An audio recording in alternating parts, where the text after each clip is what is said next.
یہ خلافت پیر کامل اپنے مریدوں کو عطا کرتے ہیں۔ اس خلافت کے لیے شرط نہیں کہ اولاد ہو، کیونکہ یہ سلسلہ نسل سے نہیں روحانیت سے تعلق رکھتا ہے۔ اگر وہ پیر کا بیٹا بھی ہے تو لازم ہے کہ وہ اپنے والد کو پہلے پیر تسلیم کریں، پھر اگر اس بیٹے میں والد کے اوصاف پائے جاتے ہیں تو وہ لائق خلافت ہے، ورنہ صرف اولاد کا احترام لازم ہے، اس کی حد صرف احترام تک ہے۔ اندھی عقیدت کا صوفیت میں کوئی غزر نہیں، کیونکہ ہر مرید پیر کی روحانی اولاد ہوتی ہے۔ میں جانتا ہوں کہ جو وارث نسل ہے انہیں یہ بیان سن کر بڑی تکلیف ہوگی، کیونکہ یہ بیان سے کچھ لوگوں کی دال روٹی کے ذریعے کو نقصان پہنچنے کا خطرہ ہے، مگر سچ یہی ہے کہ خلافت درویشی میں اور تو کے فرق مٹانے اور اسی تعلیم کو پھیلانے کا نام ہے۔ وہ خلافت ملوکیت ہے جہاں رعایا کو کمتر اور خود کو بہتر سمجھنے کا درس ملتا ہے، مگر خلافت درویشی اس کے برعکس ہے۔ وہ امانت جو اللہ پہاڑوں پر نازل کرتا تو پہاڑ اس کی ہیبت سے ریزہ ریزہ ہو جاتے، وہ امانت ازل ہے جو حضرت انسان کے قالب میں جلوہ گر ہے۔ اس امانت کے امین اور واقف کو خلافت درویشی عطا کی جاتی ہے،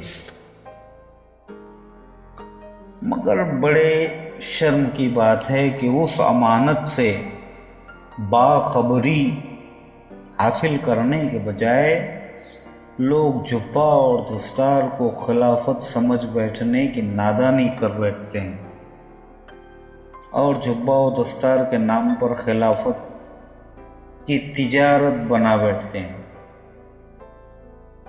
سرکار دو عالم صلی اللہ تعالی علیہ وسلم کی امانت کو اسی طرح سینوں تک پہنچاؤ جس طرح نبی کریم صلی اللہ تعالی علیہ وسلم نے پہنچائی، ان کی اولاد نے پہنچائی، اہل بیت نے پہنچائی، صوفیاء حق نے پہنچائی۔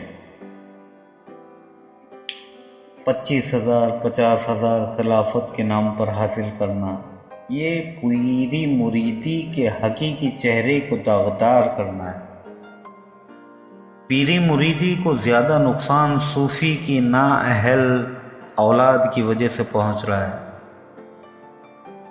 ان کی یہ کم عقلی کے سلسلہ میرے ابا کا ہے، میں بیٹا ہوں، ابا کے مریدوں پہ حکومت میری چلے گی۔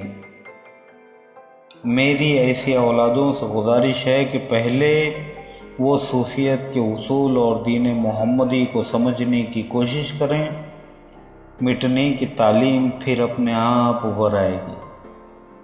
جیسے علامہ اقبال فرماتے ہیں کہ مٹا دے اپنی ہستی کو اگر کچھ مرتبہ چاہے، کہ دانہ خاک میں مل کر گلے گلزار ہوتا ہے۔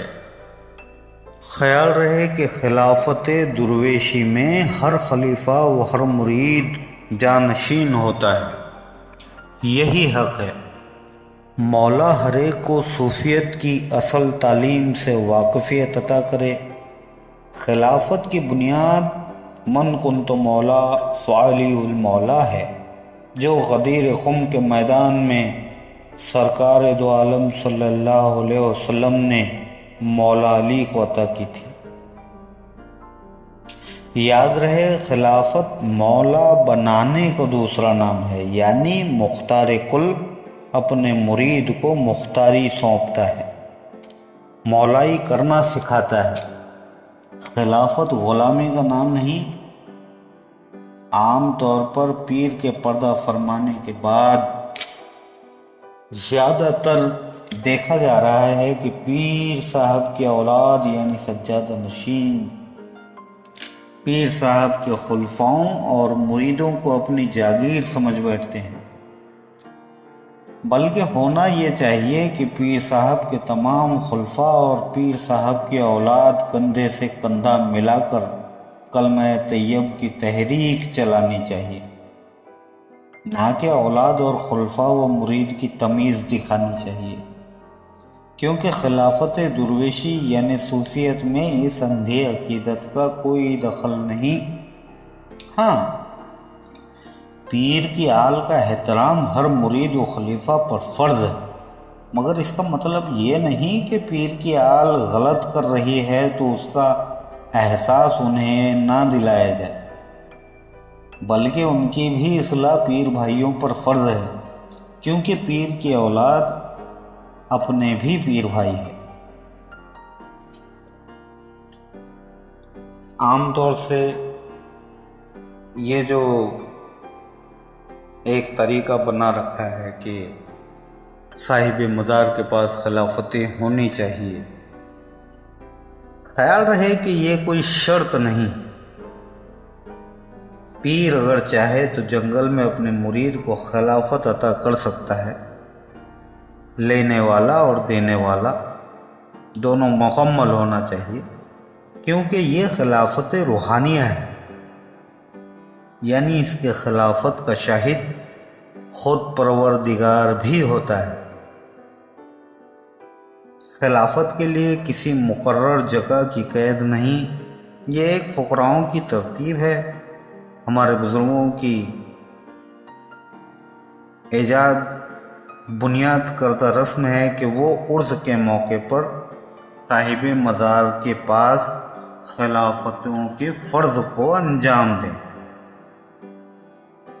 ایسا کرو تو بہتر ہے، کیونکہ یہ ہمارے بزرگوں کا طریقہ ہے، مگر کسی سبب ایسا نہ ہوا اس سے کوئی فرق نہیں پڑتا، کیونکہ یہ شرط طریقت نہیں۔ خلافتوں کے طریقے اگر طریقہ مصطفیٰ پر ہو تو بہتر ہے۔ خلافت کے عوض 25,000، 50,000، 10,000، 11,000 یہ سوداگری ہے پیارے۔ جس کی قیمت مقرر ہو جائے وہ شے بکاؤ ہے، اور خلافت بکاؤ نہیں۔ اگر اس کی قیمت لگانے بیٹھیں تو کوئی اس کی قیمت ادا نہیں کر سکتا۔ خلافت لا قیمت ہے، ہمارا وہم اور گمان بھی نہیں جا سکتا کہ اس کی کیا قیمت ہو سکتی ہے، مگر خیال رہے خلافت اور امانت دونوں لا قیمت ہے۔ دال روٹی کے چکر میں اللہ رسول کی امانت کو تجارت بنانے سے پرہیز کرنا چاہیے۔